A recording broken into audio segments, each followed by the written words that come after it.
Sobat Ambiar, selamat mengarungi kehidupan di hari ini. Ingat bahwa dunia atau bumi itu berputar, tidak selamanya. Bumi semakin panas, bagai air mengalir deras.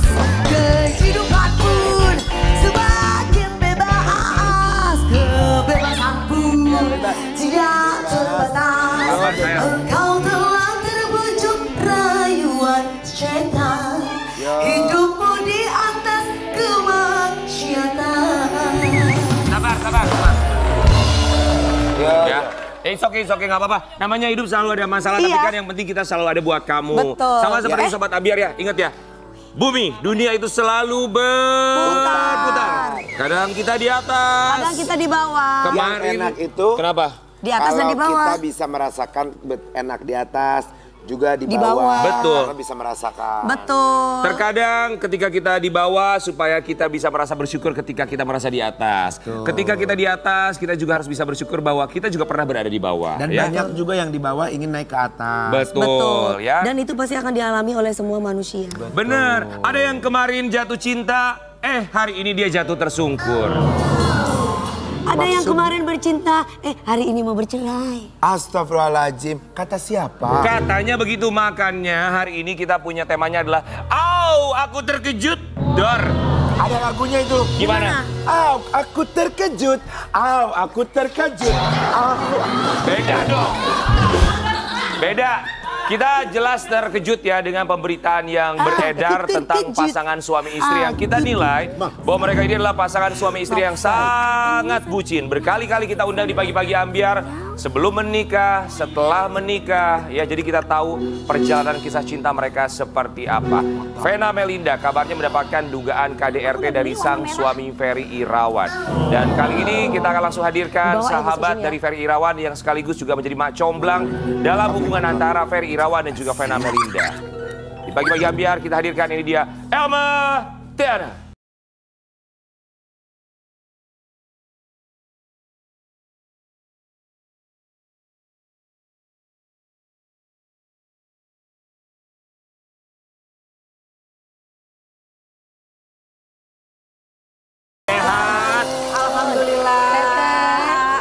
Ya, makeup pagi hari ini flawless, Telma. Karena masih pagi soalnya. Masih ya. pagi, Masih betul. Pagi. Lupa pakai maskara dan bulu mata. Masih tunduk. Nggak pakai maskara, nggak pakai bulu mata Tapi aja masih udah secantik cantik. begini. Ya, terima Kita kasih bertiga banyak pastinya. mengucapkan Terima kasih sudah hadir di Iya, sini. sudah hadir ke sini. Iya. Teteh untuk yang kesekian kali, alhamdulillah makasih. Iya. Teh Elma Tiana sebagai mak comblang dari Ferry Irawan dan juga Vena Melinda melihat berita di luar sana. Apakah cukup terkejut atau justru biasa aja? Lebih ke shock. Shock. Shock, kaget karena aku pikirkan belum ada setahun ya. 10 bulan baru ya? Baru 10 bulan. Dan selama ini kan aku ngeliatnya mereka tuh bahagia-bahagia banget gitu kan. Di postingan-postingan baik-baik aja. Terus mesra banget gitu. Pas ada kabar ini aku kaget dan shock. Masa sih kok bisa gitu. Iya, betul. Ya, pasti ya yang kecewa, kemudian yang shock juga banyak di luar sana. Tapi kita kasih lihat dulu buat Sobat Ambiar di rumah, ini dia Elma Tiana yang juga kecewa atas apa yang terjadi di antara pasangan ini. Kita kasih lihat yang satu. Tiana sebagai sahabat Ferry Irawan, sudah berapa lama mengenal Ferry Irawan? Sudah lama sebelum aku nikah. Jadi waktu itu kita tuh sebenarnya belum pernah satu produksi sama Ferry, cuma selalu ketemu. Ya dulu juga sempat curhat-curhatan lah sama Ferry gitu. Ya udah sampai abis itu ketemu lagi sama Ferry akrabnya setelah dia bercerai terakhir. Itu intens, ketemu terus hampir setiap hari. Ketemu terus? Sampai dia ketemu sama Vena. Hampir setiap hari. Sosok Ferry Irawan di mata seorang Elma Tiana sebelum menikah dan setelah menikah dengan Vena Melinda. Dulu waktu sebelum aku menikah sama suamiku, aku kenal Ferry, memang dia sosok yang perhatian. Jadi kalau misalnya ada teman-teman yang sedih itu pasti dia dulu yang nyamperin, kenapa lo Ma gitu kan. Dia tuh menenangkan gitu. Terus berusaha untuk membuat kita nggak sedih lah. Yeah. Ya. Sering komunikasi juga, dia suka ngundang-ngundang aku ke acara Elma ada ini nih bisa datang nggak, bantuin aku dong, aku dateng gitu. Sebatas kayak gitu aja, selalu kalau diundang di acara apa aku dateng gitu. Terus akhirnya ketemu-ketemu pas dia bercerai, langsung intens. Dia ceritain sama aku lagi masalah aku. Terus terang sebagai temennya agak sedih juga ngeliat dia gitu kan. Ya udah kita sama-sama aja fair gitu kan. Dari situlah aku setiap hari sama dia. Terus kan aku waktu itu pernah sedih kan. Kenapa mak sedih? Iya suamiku mau ring jantung. Ya udah gue temenin lu ya. Dia nemenin dari pagi sampai malam gitu. Terus dia cariin aku makan gitu kan. Mohon maaf Kak, manggil mak itu ke aku mak. Oh manggilnya mak? Mak. Oh Elma maksudnya? Iya mak gitu. Mak. Jadi dia selalu inilah selalu caring gitu loh. Terus memang sih dia kalau ngomong lembut banget gitu kan. Gitu. Malah aku kadang-kadang Ferry ini kalau ngomong lembut. Oh Iya. dia lembut. Oh justru Kak Ferry kalau ngomong lembut sekali. Lembut. Terus kadang-kala suka banyak minta maafnya kalau misalnya aku suka kesel kan gitu. Terus iya maaf ya gitu. Dia pernah nih kita lagi makan gitu kan, terus dia ke warung-warung gitu. Itu ada ini loh, ada ini. Akhirnya pada foto gitu. Lu tuh ya gue mau makan tenang juga marah-marah gitu kan. Terus maaf ya Ma, aku kan pengen nyenengin kamu, pengen nyenengin orang-orang. Ya selalu kayak bikin surprise gitu loh orangnya.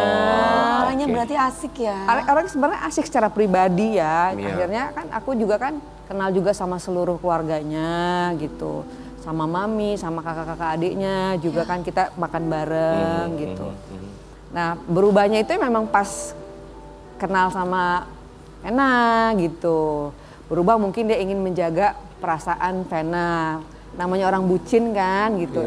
Aku sebagai seorang teman juga kayaknya takut salah paham gitu kan kalau misalnya persahabatan kita yang terlalu dekat gitu. Berubahnya itu seperti apa? Perubahan yang kelihatan banget dari seorang Udah nggak bisa main lagi. Udah nggak bisa main, udah nggak pernah telepon. Yang namanya bucin kita mengerti lah ya. Sebagai seorang teman nggak usah dibilang lagi. Rumah tangga gitu ya Kak. Iya. Terakhir komunikasi sama Ferry Irawan kapan? Kemarin. Setelah ada kejadian ini ya? Setelah kemarin nih kita salah paham ya. Yang kemarin sempat pernikahannya mau diurusin sama Elma Tiana. Iya kan memang aku kecewa banget pada saat itu gitu kan. Kok Ferry banyak bohong, kok Ferry waktu itu mengecewakan aku lah gitu sebagai. Padahal dulu tidak pernah bohong gitu ya. Padahal dulu nggak pernah bohong gitu ya kan. Kok jadi kayak gini berubah total lah Ferry. Akhirnya kan kita kecewa kan. Nggak pernah ada hubungan apa-apa. Nah setelah ada berita ini keluar, aku dikasih tahu sama suamiku. Ferry telepon ayah. Kok aku kaget kan setelah sekian lama gitu. Terus kenapa? Iya minta maaf sama ayah sama bunda juga kalau bisa mau main ke rumah gitu. Bunda maafin nggak? Kata suamiku gitu. Aku diem kan, terus kata suamiku nggak boleh kayak gitu. Kalau orang bilang maaf, maafin aja. Ya kata suamiku gitu. Oh ya udah deh, aku maafin gitu. Terus akhirnya telepon. Aku ya biasa lah, misalnya maafin ya kalau sebagai seorang teman aku pernah ngecewain. Ya udah sama-sama ya fair, saling maafin. Ya udah nggak usah bahas yang lalu-lalu, aku nggak mau gitu kan. Terus aku bilang, Fer, ini nggak akan masalah kalau lo hubungin gue, aku bilang gitu kan, nggak masalah gitu. Nggak masalah mak gitu, nggak apa-apa, nanti nggak enak loh gitu kan, nanti dipikir kita mau kompak-kompakan lagi. Nggak, aku nggak menjaga perasaan kan, menjaga perasaan. Sudah punya pasangan juga ya. Iya gitu, enak nggak nanti gitu kan sama Vena nggak apa-apa kok mak gitu. Ya aku langsung tanya, gimana gitu kan. Mak aku bukan orang jahat, aku tidak seperti apa yang dibicarakan sekarang ini gitu kan. Banyak sekali yang ikut dalam apa problemnya dia gitulah, seperti itu ceritanya. Terus aku bilang, Fer, kamu harus bicara, harus ngomong, harus jelaskan, harus klarifikasi, jangan sampai nanti pemberitaannya makin menyudutkan kamu. Aku bilang gitu kan. Ya mungkin belum saatnya mah, aku lagi sedih, lagi pusing, lagi nggak ngerti deh mesti kayak gimana, mungkin aku mau nenangin diri dulu. Oke. Elma Tiana pertama kali tahu pemberitaan ini dengar dari siapa ketika Ferry Irawan diduga melakukan tindakan KDRT kepada istrinya? Atau memang Kak Ferry sudah telepon kakak sendiri? Belum, dari sahabatku Dian Komalasari justru taunya. Dari situ ya? Dari situ, dari Dian. Oke, dan ini juga pada akhirnya berkembang isu di luar sana, bahkan juga tentang urusan ranjang segala macam dibahas. Kita mau kasih lihat artikel yang satu ini, barangkali Elma Tiana sebagai seorang sahabat pernah atau mengetahui hal ini? Alami KDRT Vena Melinda curhat Ferry Irawan suka ngamuk gegara urusan ranja. Pasti pasti Almatiana juga melihat ya berita ini begitu deras sekali tentang urusan ranjang segala macam. Tanggapannya? Kalau ini sih aku pernah lihat di YouTube mereka ya, depan Venanya, ada Ferry juga, ada siapa aku nggak tahu ini hostnya. Vena pernah cerita di situ gitu kan, iya ini kalau misalnya Ferry itu nggak dikasih tuh suka ngambek, suka ngamuk, suka apa itu aku lihat, tayangannya itu ada Ferry juga, Ferry cuma senyum-senyum gitu. Oke, jadi itu sebenarnya juga pernah menjadi konten mereka berdua berarti ya? Iya, pernah lihat. Bukan berarti bahwa ini menjadi alasan, tapi memang itu sebenarnya bercandaannya mereka berdua. Karena itu juga dinaikkan ke dalam konten YouTube ya? Iya, jadi kayak anak kecil nggak dikasih permen, suka ngambek, ngambeknya tuh bener-bener ngambek. Terus aku liatin, oh ternyata memang pernah dibuat konten seperti itu. Tapi gitu. biasanya dalam kehidupan sehari-hari sebelum menikah apakah kan kalau teman gini kan kalau butuh sesuatu atau apa kan terlihat dari tingkah lakunya. Apakah memang se-childish itu gitu loh Kak, Mas Ferry? Mungkin karena aku sahabatnya kali ya, jadi nggak pernah menunjukkan dia Sisi sisi childishnya. Dia tuh cenderung dewasa, cenderung malah kalau kita bertiga ini kan kita kayak trio kwek-kwek ya, bertiga ini kemana-mana tuh bertiga. Terus misalnya, Ma ayo kita sholat berjamaah ya, aku imamnya iya gitu. Dia yang ngimamin gitu kan. Terus dia udah bicara-bicara hijrah lah gitu, udah bicara-bicara, Ma aku pengen berubah, pengen jadi orang baik, aku masa laluku yang gimana, ya udah bismillah yuk kita sama-sama gitu kan. Jadi kita saling mendukung lah waktu kita bertiga gitu. Terus kemarin juga Ferry juga cerita sebenarnya dia masih mencintai Vena banget, masih ingin kembali. Dan dari pembicaraan yang terakhir juga sebenarnya mau baikan gitu loh. Venanya juga mau baikan. Setelah ada kejadian KDRT ini? Iya. Dengar dari siapa? Dari Ferry-nya langsung. Langsung? Iya. Bahwa kedua belah pihak ingin berbaikan? Sepakat ingin berbaikan. Oh wow, ini kita baru tahu ya. Tapi nggak tahu kenapa tiba-tiba Venanya berubah. Aku bilang, boleh nggak aku sampaikan ini gitu kan? Jadi karena kamu belum bisa mengklarifikasi gitu. Tapi aku bilang, nah nggak apa-apa ya aku sampaikannya. Maksudnya karena takutnya berita kamu ini terlalu melebar gitu. Aku sebenarnya kasihan sama dia gitu kan, kasihan. Cuma aku masih belum berani ketemu gitu, ngomong aja, menjaga takutnya. Gimana ya gitu. Ya. Tapi ketika akhirnya Ferry Irawan membuka diri bercerita kepada seorang Almatiana, apakah dia menjelaskan alasan ketika dia melakukan tindakan dugaan KDRT kepada Vena Melinda? Enggak, dia belum mau cerita. Aku nggak tanya juga kenapa sih, gara-gara apa gitu kan. Ntar deh Ma, aku nggak bisa cerita panjang. Oke, kalau dengan Vena Melinda apakah ada komunikasi Almatiana? Enggak, aku enggak. Karena sebenarnya yang lebih dekat kepada aku tuh memang Ferry ya. Kalau sama Vena kan aku deketnya juga baru pas setelah mereka pacaran berdua. Oke, kita mau kasih lihat artikel yang satu ini, barangkali Almatiana juga bisa bantu mengklarifikasi. Terkuak motif Ferry Irawan KDRT ke Vena Melinda karena cemburu. Hotman Paris ada faktor tidak suka. Apa yang Almatiana tahu dari statement ada faktor tidak suka? Cemburu misalnya, karena yang kita tahu bahwa Vena Melinda terjun ke dunia politik, kemudian juga pada akhirnya dia mendorong sang suami juga untuk terjun ke dunia politik. Apakah ada hubungannya? Kalau misalnya gini ya, yang aku tahu kan aku dulu kan satu bendera sama Vena di politik.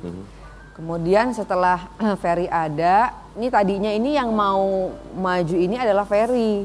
Vena ini enggak, dia hanya mendukung supaya Ferry bisa jadi. Tapi terakhir aku dengar dua-duanya maju gitu kan.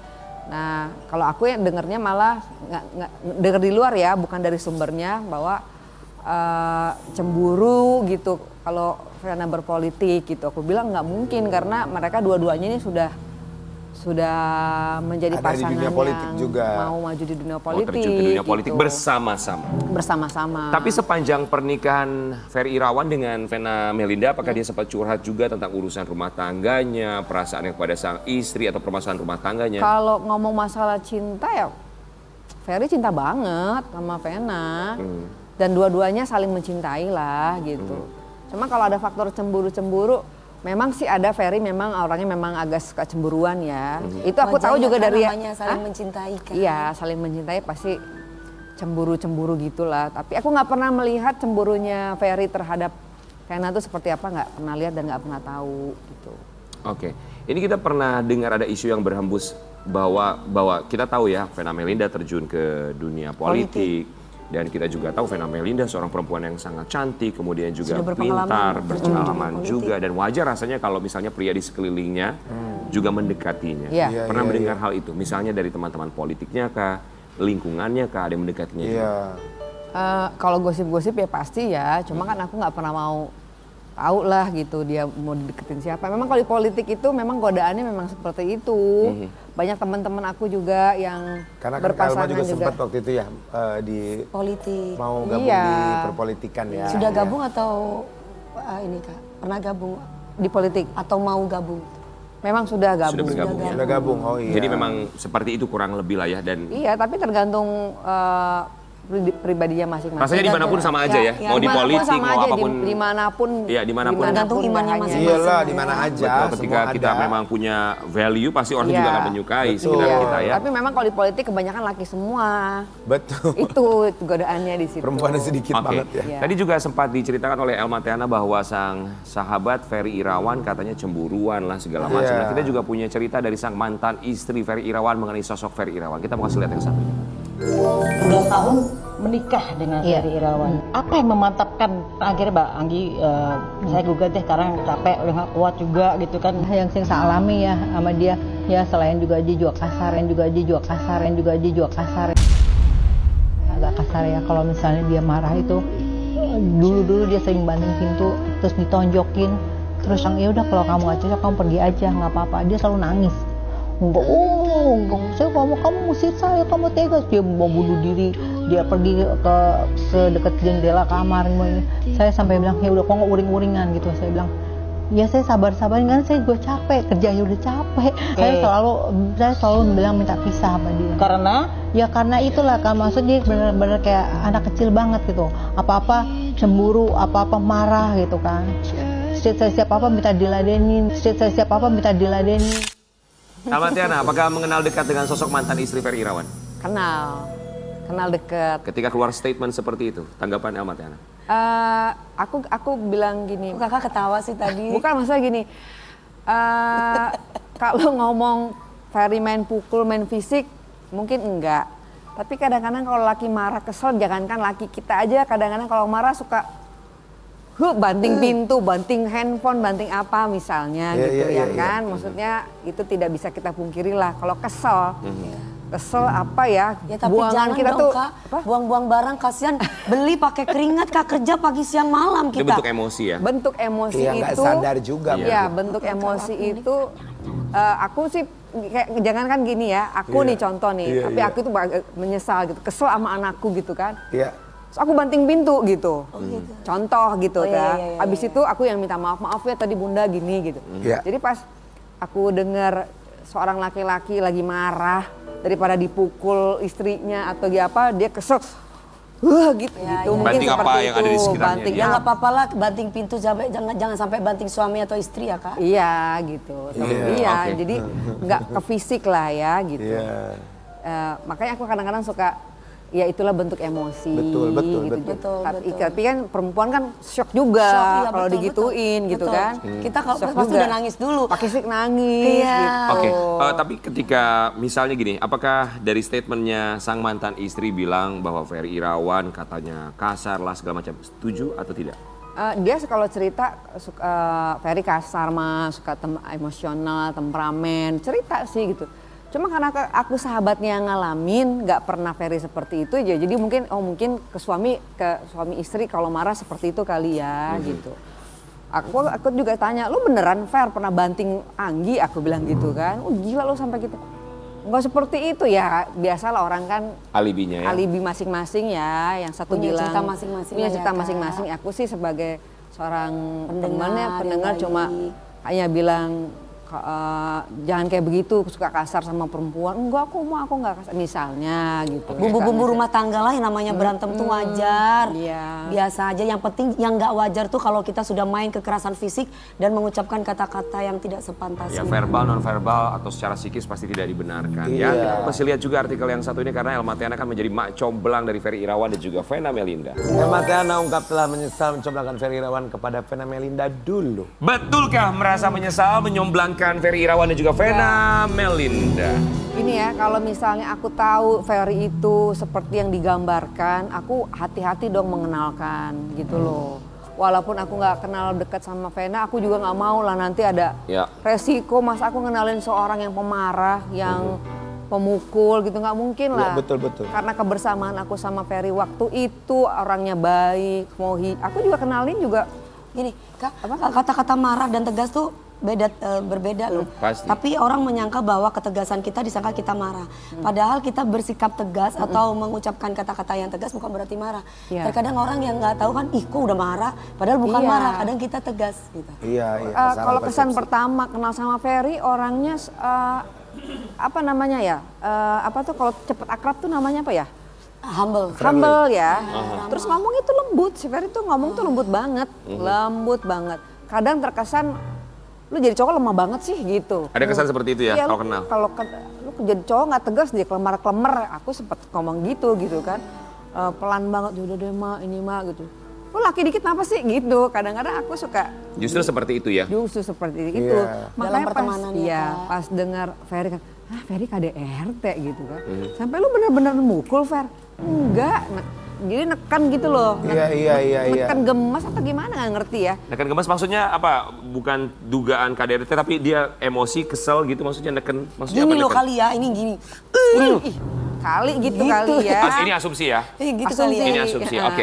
Kita juga mau kasih lihat buat Sobat Ambiar di rumah. Tadi Elma Tiana sempat bilang katanya sempat ada niatan keduanya untuk berbaikan antara Ferry Irawan dan juga Vena Melinda. Tapi sekarang ini dikabarkan kalau menurut Elma Tiana, Vena Melindanya menarik diri. Bahkan ada dugaan seperti ini, kita mau kasih lihat ya. Tolong diklarifikasi Elma Tiana. Hotman Paris sebut Vena Melinda akan segera gugat cerai Ferry Irawan. Dengar isu ini? Ya dengar.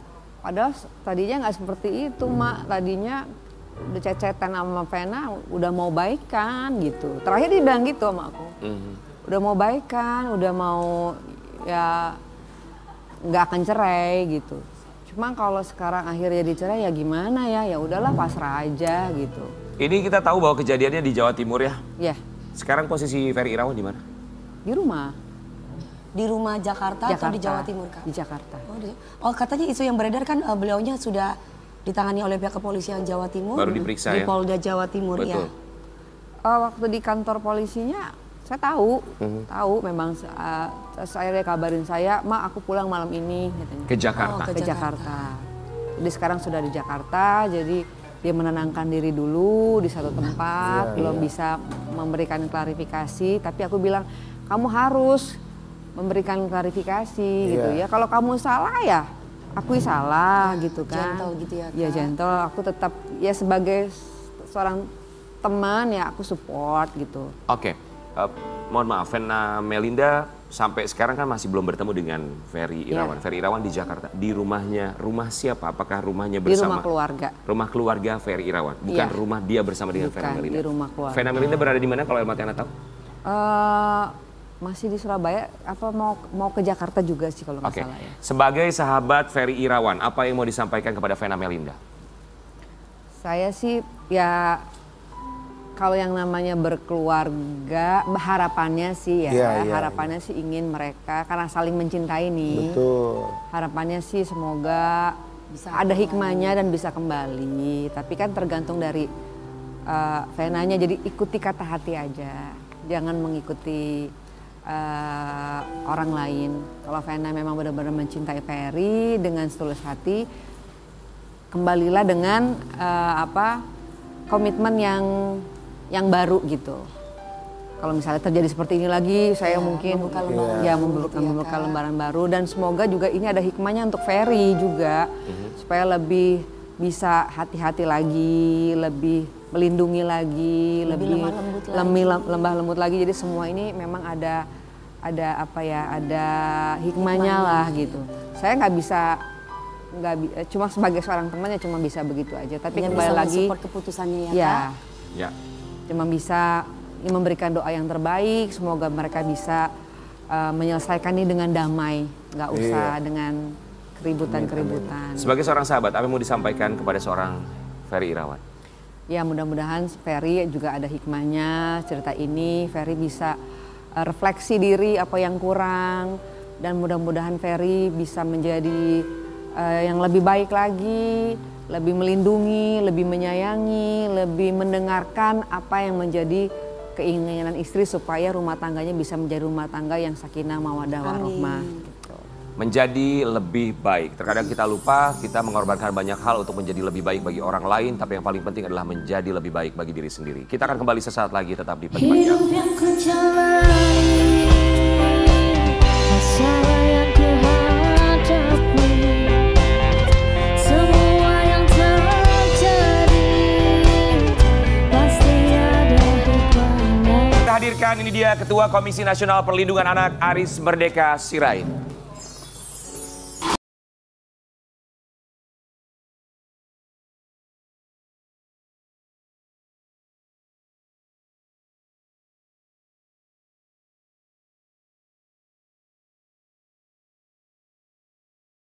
Merdeka Sirait lagi-lagi hadir di Pagi-Pagi Ampiar. Selalu membahas tentang tentu saja hak dari anak-anak dan kewajiban orang tua untuk melindungi anak-anaknya. Itu demi kepentingan terbaik anak Indonesia. Ini juga menjadi edukasi buat kita semua. Bang Aris Merdeka Sirait, kami semua di sini mengucapkan terima kasih sama-sama. Sudah menyempatkan waktunya datang. Terima kasih Ibu Dewi. Boleh silakan duduk Bang Aris Merdeka Sirait. Ini kita tahu ya menjadi viral sekali di media sosial, bukan hanya dibahas di Indonesia oleh para orang tua, oleh para followersnya. Ria Ricis ketika ia mengajak sang putri Moana bersama dengan sang suami naik jet ski.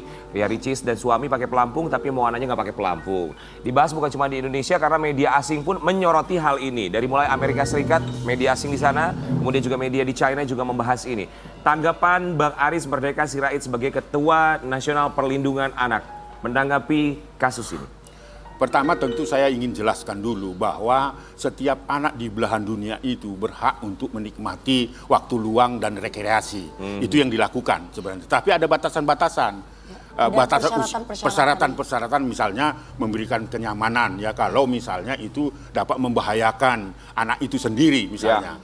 Misalnya ya dengan jet ski itu. Kan kita lihat tayangannya itu tanpa pelampung misalnya, tanpa pengaman dan sebagainya. Dan semua publik pasti akan khawatir terhadap itu. Nah jangan heran kalau publik itu memberikan respon karena ketika itu ditayangkan, viral dan sebagainya, itu anak itu sudah miliknya publik. Jadi kalau publik memberikan komentar itu adalah kewajiban orang tua, kewajiban Ibu Dewi, kemudian Rian, Pak Nazar dan kawan-kawan semua itu kewajiban. Kalau kita membiarkan itu berarti kita ikut serta mencelakakan anak itu. Itu prinsip dasarnya ya. Jadi tidak mempersoalkan bahwa dia akan menikmati keindahan laut dan sebagainya, tapi ada persyaratan-persyaratan itu. Jadi kalau itu tidak dipenuhi maka itu pelanggaran terhadap hak anak itu loh. Bang Aris Merdeka Sirait, tadi ada statement dari Bang Aris bilang bahwa ketika anak ini menjadi viral di media sosial, ini menjadi publik. Maksudnya apa Bang? Itu kan anak menjadi yang tetap konsumsi publik. Menjadi konsumsi publik, tapi kan tetap saja bahwa kewenangan ada di orang tuanya. Apapun yang dilakukan adalah hak orang tuanya. Betul. Jadi ketika itu ditayangkan dan kemudian itu kepada publik, anak itu posisinya sudah milik publik. Sudah milik publik. Ketika ditayangkan anak itu sudah milik publik. Iya, jadi kalau ada Rian memkomentarin itu karena khawatir dan sebagainya, itu wajib Rian lakukan, wajib saya lakukan. Jadi kalau saya ikut membiarkan itu berarti membiarkan anak itu kena bahaya. Iya, terancam bahaya dan sebagainya. Apalagi ya naik jet ski itu orang dewasa aja persyaratannya harus pakai pelampung toh. Ini anak-anak 5 bulan. Ibunya teriak-teriak gitu loh. Anaknya itu secara psikologis kalau diperiksa apakah dia stres atau tidak, nanti kita lihat dulu gitu loh kan. Itu loh. Jadi menurut saya mendidik anak, memberikan kesempatan menikmati waktu luang rekreasi itu adalah hak anak. Tetapi ada syarat-syaratnya seperti itu. Jangan sampai mengancam keselamatan anak itu sendiri. Nah apalagi kalau ya kita tahu kan di Ricis ini kan YouTuber ya. 38 juta ya. 38 juta. Jadi orang juga bisa menilai kan bahwa itu apakah demi konten atau tidak. Kalau itu demi konten, Komnas Perlindungan Anak akan mengatakan itu dan setia mengatakan itu dan konsisten mengatakan itu eksploitasi. Eksploitasi. Baik, tapi apakah sebelum menyebut itu eksploitasi, apakah ada komunikasi dari Komisi Nasional Perlindungan Anak dengan Ria Ricis sebagai seorang YouTuber dengan platform yang sangat begitu besar 38 juta subscribers di YouTube-nya? Sama sekali tidak dikomunikasikan. Artinya seolah-olah itu adalah soal otoritas mereka sendiri. Padahal harus disadarkan kepada publik ketika kita memunculkan itu kepada publik, itu milik publik loh. Milik publik loh. Bahwa dia bukan orang tua biologisnya, iya, ya toh. Orang tua biologisnya dia Ricis toh, ya. Tetapi publik itu jangan dihambat untuk memberikan komentar. Oke, ini saya baru itu dengar keselamatan anak demi kepentingan anak ketika loh. anak sudah dimunculkan ke publik, berarti itu sudah menjadi milik publik. Ini adalah pernyataan dari Aris Merdeka Sirait. Jadi pada akhirnya juga banyak selebriti yang memutuskan memang tidak memunculkan wajah anaknya atau memberikan stiker pada wajah anaknya. Itu banyak di media sosial terjadi. Betul. Ya? Oke, itu adalah keputusan mereka. Kita mau kasih lihat juga ini komentar dari netizen ketika melihat aksi dari Ria Ricis berserta sang suami membawa Moana naik jet ski. Bayinya nggak dilengkapi dengan safety guard, seriously? Setahu saya kalau anak diam seperti itu bukan berarti anak oke-oke aja ya. Mungkin diam karena stres atau overstimulasi. Cemiung. Tidak safety sama sekali, tanpa pengaman dan pelampung sama sekali. Kalau ada ombak auto terlempar ke laut. Duh, tanpa pengaman sama sekali sangat berbahaya. Meleng persekian detik saja seumur hidup bisa diliputi penyesalan. Biar orang tua lain juga belajar dan teredukasi atas arahan Komnas Anak. Apalagi public figure teladan untuk masyarakat. Lalu sudah. Bagaimana menurut Pak Aris sendiri? Iya, saya kira saya sangat setuju. Dan itu artinya harus direspon dengan baik ya. Jangan itu dianggap sebagai apa itu campur urusan orang. Ya, betul. Nah, saya kira ini harus menjadi pertimbangan utama dari keluarga Ricis itu dan keluarga-keluarga lain dan kalangan selebriti yang lain ya. Memunculkan minat bakat anak gitu ya, tidak dengan cara-cara seperti ini. Masih bisa kok ada namanya metodologi yang lain ya, memberikan kesempatan anak untuk memunculkan kreativitasnya dan sebagainya. Banyak kegiatan-kegiatan itu, kalaupun itu akan dipublish ya, tetapi itu tidak memunculkan anggapan bahwa atau tuduhan eksploitasi gitu loh. Kalau saya adegan yang sangat berbahaya. Iya, apalagi tadi itu kan semua komentarnya kan sayang anak sebenarnya kan. Kalau misalnya terjadi begini siapa yang bertanggung jawab gitu loh. Jadi sekali lagi menurut saya untuk Ricis ya, dengan penuh rasa hormat saya, ya terima aja komentar orang lain supaya perbaikan di dalam mendidik dan pola asuh yang baik. Kritik yang membangun kurang lebih seperti itu ya. Tapi Bang Aris Merdeka Sirait sebagai Ketua Komisi Nasional Perlindungan Anak, tadi ada komentar bilang bahwa kalau anak itu diam bisa jadi overstress atau overstimulasi. Maksudnya? Oh iya bisa saja, karena dia kan belum bisa berkomunikasi secara verbal ya. Dia menyimpan di dalam memorinya. Jadi jangan kita tempatkan seolah-olah anak itu tidak ngerti apa-apa. Mungkin komunikasinya berbeda. Kalau kita bisa ngomong langsung, kalau anak misalnya dia minta makan, dia nangis. Dia sakit. Dia lagi senang dia bisa ceria, berteriak suaranya. Iya. Sama seperti yang kita lihat di jet ski itu kan. Bagaimana seorang ibu itu teriak-teriak, anaknya tenang aja di antara. Oh, itu bukan berarti dia tenang ya? Wah, belum tentu. Oke, baik. Kita mau kasih lihat ini juga ada klarifikasi dari seorang Ria Ricis, nanti Bang Aris Merdeka Sirait boleh tanggapi juga. Bang Aris Merdeka Sirait, dia bilang dengan pertimbangan yang matang, hanya 10 menit dengan ombak yang tidak begitu ganas ya, tenang gitu, dan tidak jauh. Gimana tanggapan? Rian, ini bukan soal durasi ya. Apakah tenang atau tidak tenang laut itu. Bahwa persyaratan utama apalagi anak balita itu harus ada pengaman gitu loh. Ini bukan karena kencangnya ombak dan sebagainya. Tetapi saya sendiri aja melihat gambar itu, tayangan itu, saya itu khawatir gitu loh. Karena kecelakaan itu bukan karena dia durasinya panjang naik ski, bisa saja pada saat naik, pada saat dia baru melaksanakan kegiatan itu dan kapan aja bisa. Itu loh maksud saya, menjaga anak itu bukan hanya karena apa namanya ini aman atau tidak dan sebagainya, apakah dia sudah pernah melakukan ini 5 bulan loh. Nazar, 5 bulan saya khawatir karena apalagi saya kan pun angin laut ya Pak. Iya. Orang dewasa aja kena angin laut bisa masuk angin, apalagi anak kecil. Benar. Karena orang dewasa pun naik jet ski itu harus pakai pelampung. Ya, itu persyaratan. Kalau itu tidak boleh gitu. Oke, baik, kita mau kasih lihat juga ini ada tanggapan dari seorang dokter atas aksi yang dilakukan oleh Ria Ricis dan juga sang suami untuk anaknya Moana saat naik jet ski. Taken baby syndrome, itu sindromnya ya, secara keilmuan sudah dijelaskan oleh sang dokter. Harus didengar oleh orang tua. Ya.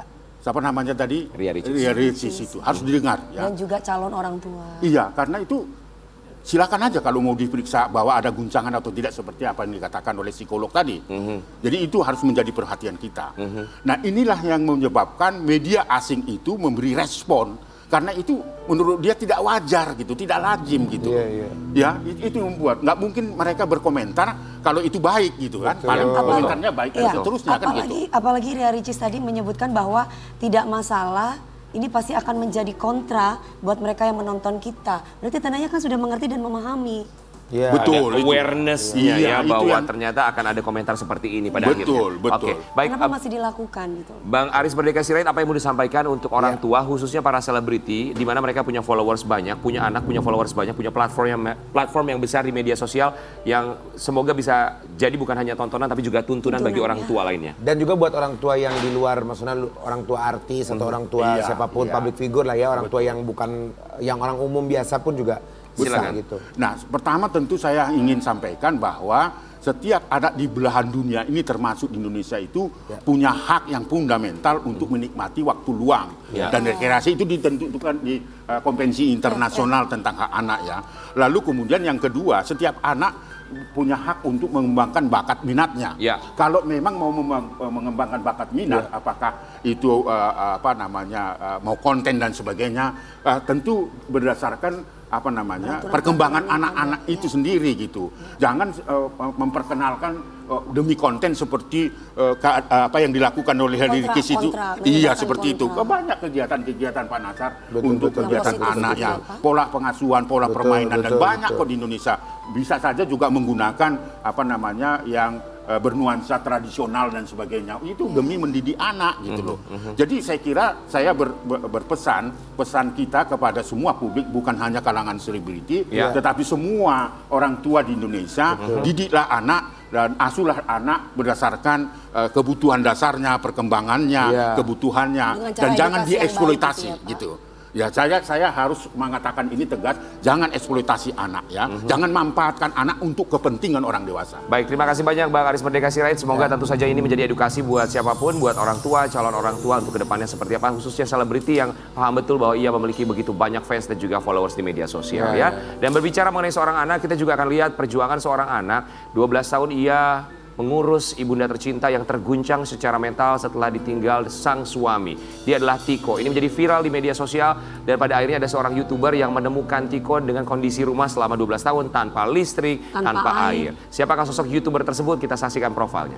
Di bagi-bagi yang biar kita hadirkan, ini dia sang YouTuber, ada Bang Breu dan juga Ketua RT tempat di mana Tiko tinggal. Kita hadirkan, ini dia Bang Breu dan juga Pak Yoyo.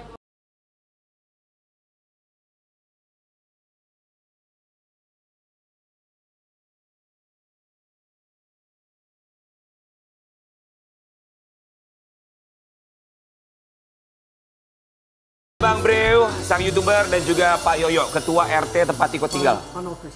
Sorry. Pak Noves. Pak Noves, mohon maaf ya. Ketua RT ya? Betul. Ketua RT di mana Tiko tinggal di daerah Jatinegara, Jakarta Timur. Betul ya? Oke, baik. Dan kita ini Bang Ber. Bang Breu. Bang Breu. Bang Breu ya. Kita mau kasih. Aku sudah subscribe kamu. Oh, makasih. Oh, kamu nonton juga YouTube-nya ya? Karena memang sering datang atau mampir ke rumah-rumah kosong ya? Sampai akhirnya menemukan Tiko ya? Oke, boleh silakan duduk. Kita mau ngobrol-ngobrol. Bang Breu. Bang Breu dan juga Pak RT kita panggilnya gitu aja ya, boleh ya? Betul. Jadi gimana awalnya Bang Breu menemukan Tiko? Kita tahu kontennya selalu pergi ke rumah-rumah kosong. Tapi awal ketemu Tiko itu gimana? Boleh diceritain? Jadi aku dapat informasi dari teman dan kebetulan memang teman itu bekerja di dekat rumah Tiko. Dan secara fisik dari luar itu memang terlihat serem banget karena balkonnya aja nggak kelihatan. Tidak ditempati gitu ya Mas? Seperti hutan malah. Oh balkonnya aja nggak kelihatan? Balkonnya aja nggak kelihatan dari luar. Oke. Terus temen informasiin kan ke aku dan memang kontenku adalah horor, jadi tertarik banget untuk datang langsung. Ketika datang dan memang melihat secara dari luar pun emang serem banget nih. Nanyalah ke Pak RT, ke security segala macam, dan menurut informasi masih ada satu keluarga yang tinggal di dalam sana. Satu keluarga, yaitu Ibu Eni dan Mas Tiko, tanpa listrik dan tanpa air. Yang tadi niatnya mau bikin konten horor, iya akhirnya berubah 180 derajat. Ya, Mas, ya? Iya, dan ditambah juga ketemu Mas Tiko bercerita kehidupannya. Di tenda itu ya? Di tenda tuh setelah hari kedua. Jadi setelah dia cerita, ya aku pengen ngebantu, tapi bingung mau ngebantu cara apa nih. Yang ku bisa, yang ku punya cuman sosial media. Jadi ya dengan harapannya seperti ini, harapannya bisa banyak orang yang ngebantu sih. Gitu awalnya. Oke, buat Bang Breo ya. Benar-benar terbantu ya. Alhamdulillah betul ya, kita juga mengucapkan terima kasih banyak, ini menjadi viral, kemudian mendapatkan perhatian dari banyak pihak. Tapi Bang Breo ketika menemukan kondisi Tiko dan juga ibunda tercinta, Ibu Eni, saat itu kondisinya seperti apa? Termasuk rumahnya, di dalamnya? Di dalamnya aku nggak pernah masuk ke dalam. Sampai sekarang pun nggak pernah? Sampai sekarang udah masuk. Setelah pembersihan kan? Iya, setelah pembersihan. Atau pada waktu penjemputan Mas? Penjemputan. Itu pun kita masuknya ibu, setelah ya? Ibu Eni di dalam mobil.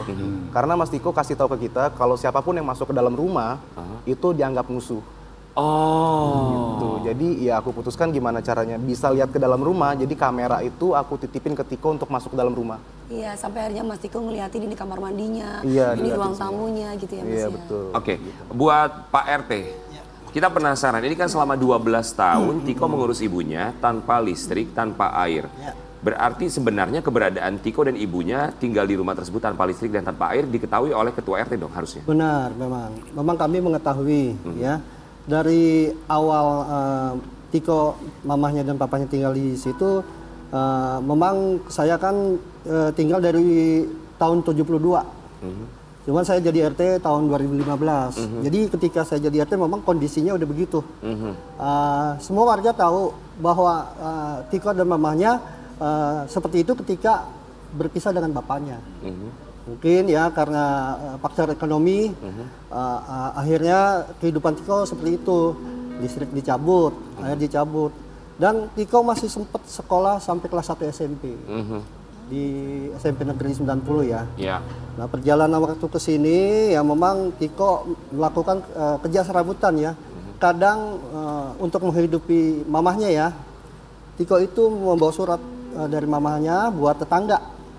Mohon bantuannya untuk sekadar beli lilin.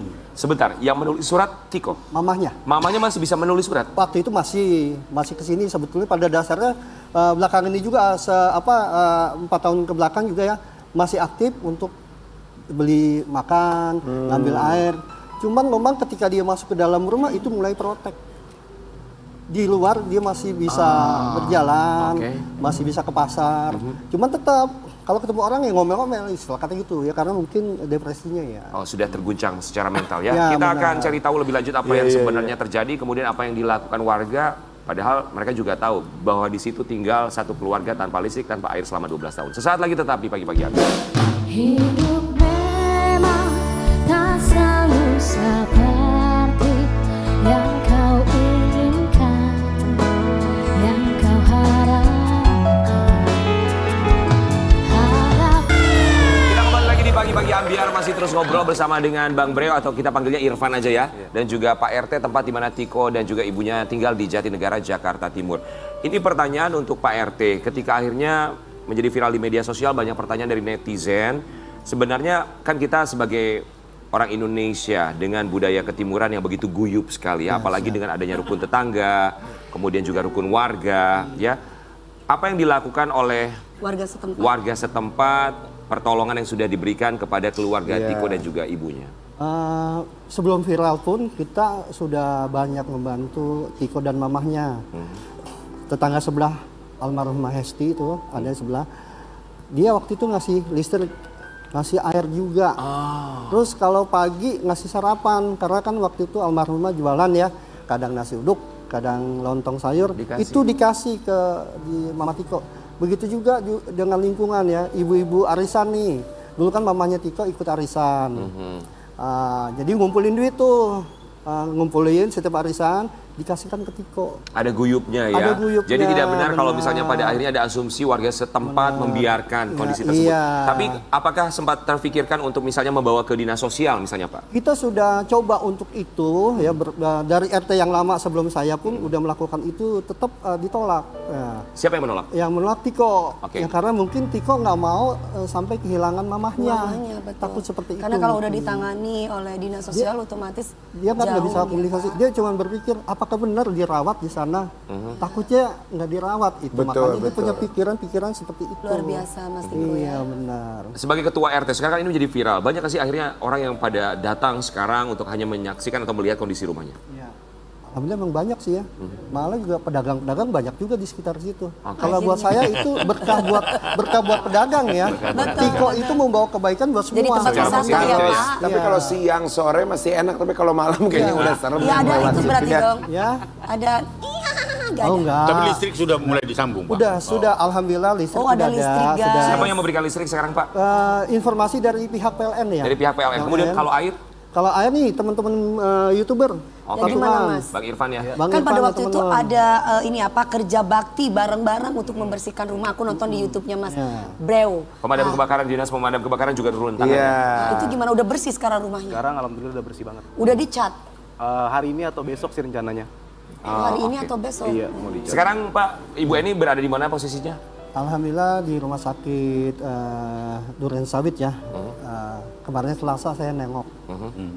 Kebetulan memang ada dua tujuan ke sana. Pertama menjenguk Ibu Eni, dan kedua konseling untuk Tiko. Ya, alhamdulillah saya ketemu tuh, aduh jauh beda. Oh, Jauh beda. setelah dirawat di sana. Sedang ya, Pak? dirawat. Jauh beda dalam arti kata sudah bisa diajak berkomunikasi?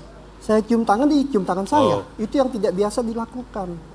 Jadi saya merinding terus terang. Ya. Kok dicium tangan saya? Ya. Terus masih ingat saya. Masih ingat pengurus yang lain kan datang ya. Masih tahu, oh ini Ina, ini Dina, ini Pak Yoyo. Tahu. Baik. Kami berharap tentu saja kondisi Ibu Eni Alhamdulillah. bisa Semakin Tiko membaik. semakin Betul. membaik, dia Iya, bisa benar, pulih, benar, Ibu Eni benar. kemudian bisa berkumpul kembali dengan Tiko dan Amin. juga mendapatkan penghidupan yang layak, penghidupan yang lebih baik juga. Amin. Kami ucapkan terima kasih banyak untuk Pak RT dan juga warga Sama-sama. setempat yang selalu perhatian kepada Tiko dan juga Bu Eni, termasuk juga Bang Irfan dan juga teman-teman YouTuber yang sudah membantu Luar biasa. memviralkan, kemudian juga pada akhirnya memberikan pertolongan kepada Tiko dan juga Bu Eni ya. Semoga ini bisa menjadi inspirasi buat kita semua, termasuk bintang tamu kita berikutnya. Ada seorang anak yang saya rasa sih kita bisa ambil banyak nilai dari perjuangannya termasuk dari kehidupannya. Siapakah dia? Kita akan hadirkan di Pagi-Pagi Ambyar. Ini dia ada Tegar dan Ibunda Tercinta.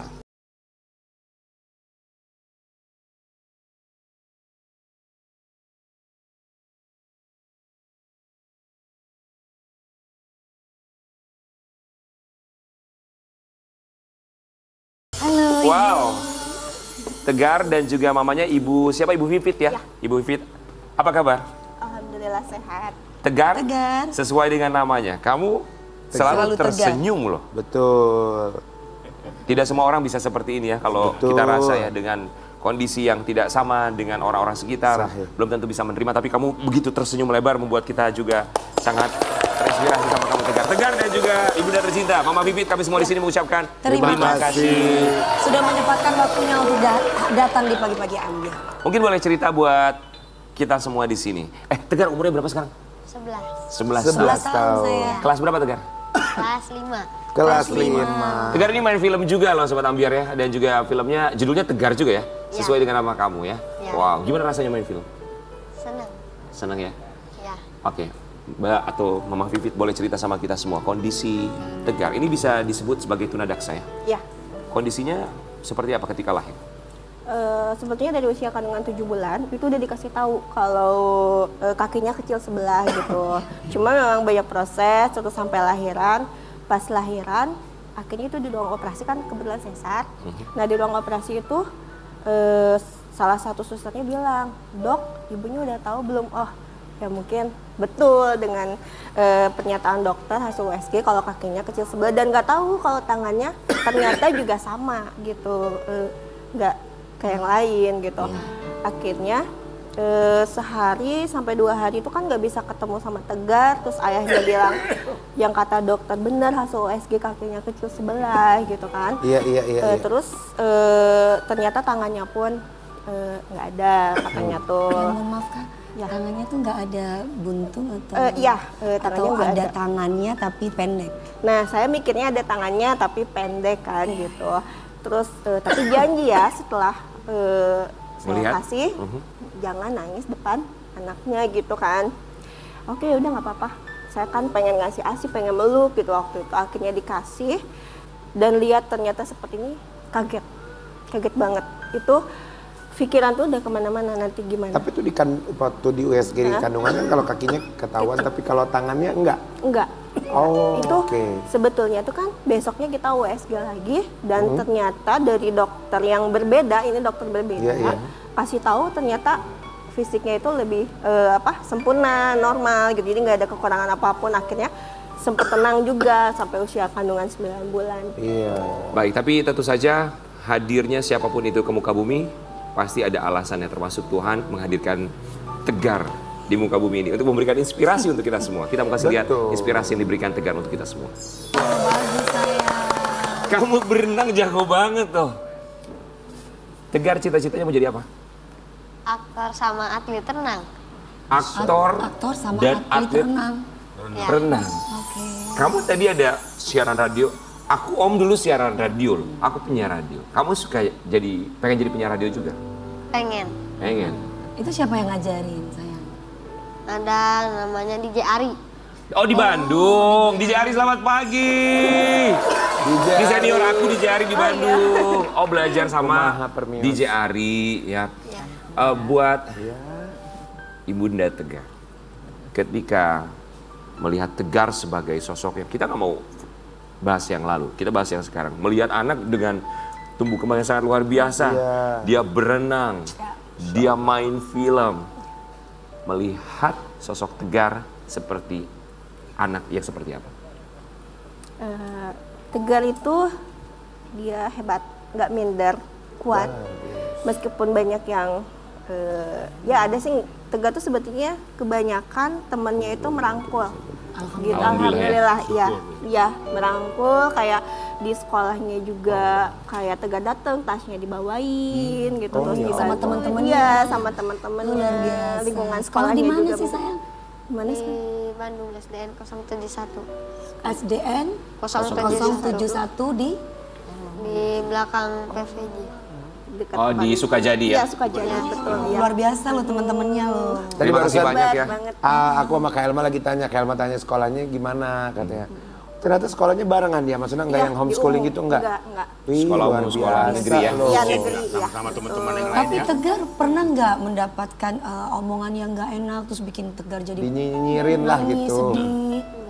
Enggak, pernah. Enggak ya? Semuanya sayang sama Hebat, Tegar. terima kasih banyak buat teman-temannya Tegar, buat semuanya Tegar. Terima kasih banyak. Ini bagus nih tauladan buat kita Bagus, semuanya. betul. Sekolahnya juga luar biasa, berarti itu hasil dari didikan para gurunya yang bisa membuat anak-anaknya itu bisa Lebih berkumpul, menghormati, lebih saling menghargai. kekurangan Betul. orang lain.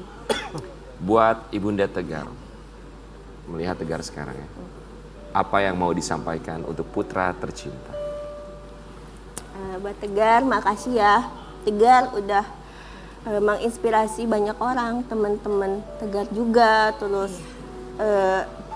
kasih semangat buat semua gitu. Dan sekarang teman-teman disabilitas itu bukan hanya dikasihani, tapi lebih dihargain untuk bisa berkarya. Diberi tempat. Di tempat. Betul. Terima kasih ya Tegar. Terima kasih banyak buat Tegar sudah memberikan inspirasi dan juga motivasi. Menginspirasi buat Tante sama Om. Buat kita semua, karena terkadang kita sebagai manusia terlalu memikirkan keterbatasan kita, padahal keterbatasan tidak pernah membatasi. Kita akan kembali sesaat lagi, tetapi pagi-pagi ambiar.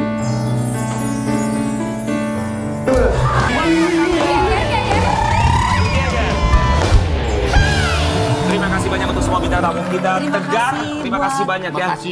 Bang Aris Bendeka Sirait, Pak Ernest, terima kasih banyak. Kayak Matiana, Eva, terima kasih juga ya. Tegar dan juga mamanya. Tegar, mau bilang apa buat Sobat Ambiar di rumah? Silakan Tegar.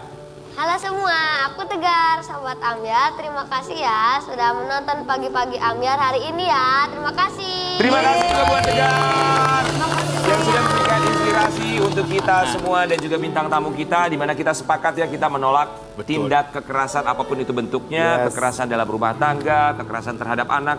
Tetapi terkadang kita lupa, kita kadang suka keras terhadap diri kita sendiri. Ingat bahwa kita tidak harus selalu menang, tapi kita harus selalu tegar. Besok kita akan kembali lagi tetap di Pagi-Pagi Ambiar.